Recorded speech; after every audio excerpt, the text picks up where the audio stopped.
duta apa namanya? Cipta anak. Iya. Siap ya. Nanti rekan-rekan kami juga bakal siap-siap. Kalau mau ada event gitu, untuk gugus boleh kan?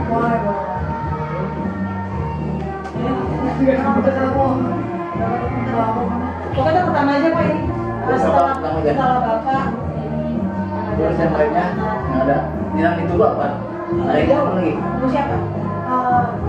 Bisa ya? Ulang lagi tapi gini. Pagi, pagi, pagi, semangat pagi. Bisa? Semangat pagi. Nah, gitu dong teman-teman. Masih pagi kita harus semangat. Betul gak nih Kak Kezia? Betul.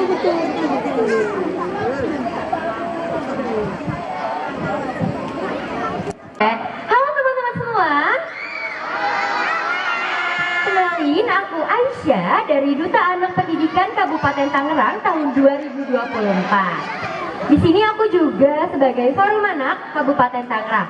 Nah, sini ada. Halo semuanya, kenalin nama aku Kisha. Di sini aku sebagai Duta Anak ketiga Kabupaten Tangerang dan juga sebagai salah satu perwakilan dari Forum Anak Kabupaten Tangerang. Halo semuanya. Kenalin, nama aku Akmal Mubarok dari anggota Forum Anak Kabupaten Tangerang. Hai semuanya. Mau kenalan juga sama aku? Apa engkau? Jadi kenalin, nama aku Jingga Dia Permata, biasanya dipanggil Jingga. Aku dari Forum Anak Kabupaten juga. Di sini aku sebagai anggota sekaligus bendahara di Forum Anak Kabupaten Tangerang. Udah pada kenalan? Kalau yang paling ujung. Nah, udah pada kenal ya teman-teman.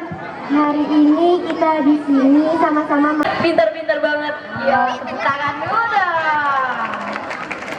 Nah, anak-anak itu mereka punya hak-hak yang harus dipenuhi oleh orang tua, masyarakat sekitar, negara, pemerintah. Nah, kira-kira haknya apa aja sih, Kak Aisyah? Nah, teman-teman, hak anak itu ada 4. Ingat, ada berapa? Nah, hak anak itu yang pertama. Kedua, ada hak perlindungan.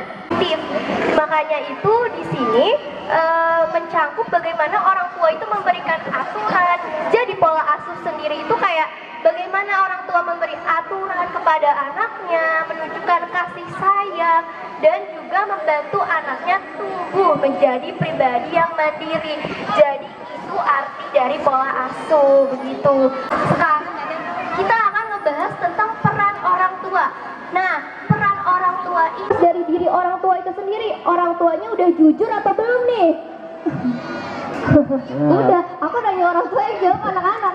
Berarti anak itu Sama aku, dia ngasih sedekah. Waktu aku masih kecil, aku selalu nanya, Mama, sedekah itu buat apa?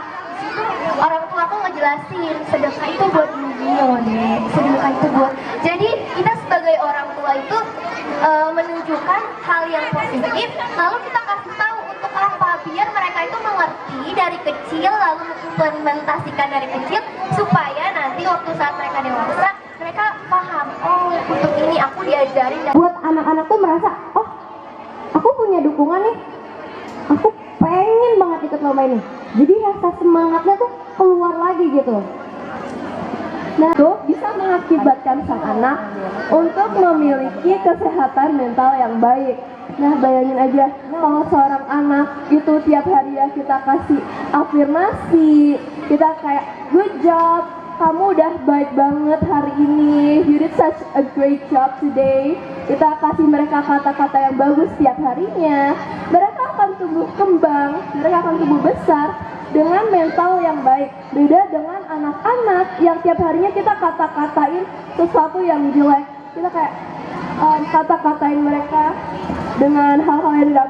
Seperti anak-anak tidur siang saja deh bunda-bunda. Kalau misalkan mereka tidur siang, kalau misalkan mereka tidak diizinkan, apa ya, kayak tidur siang tapi mereka tidak melakukan, pasti ada konsekuensinya. Tapi di balik itu ada manfaatnya. Rasa respect, kasih sayang yang anak itu miliki kepada orang tuanya. Nah, selanjutnya ada pola asuh permisif nih, bunda-bunda. Pola asuh permisif itu yang seperti apa ya kira-kira? Seperti apa bunda-bunda? Ada yang tahu? Sebagai rasa kasih sayang kita kepada anak-anak.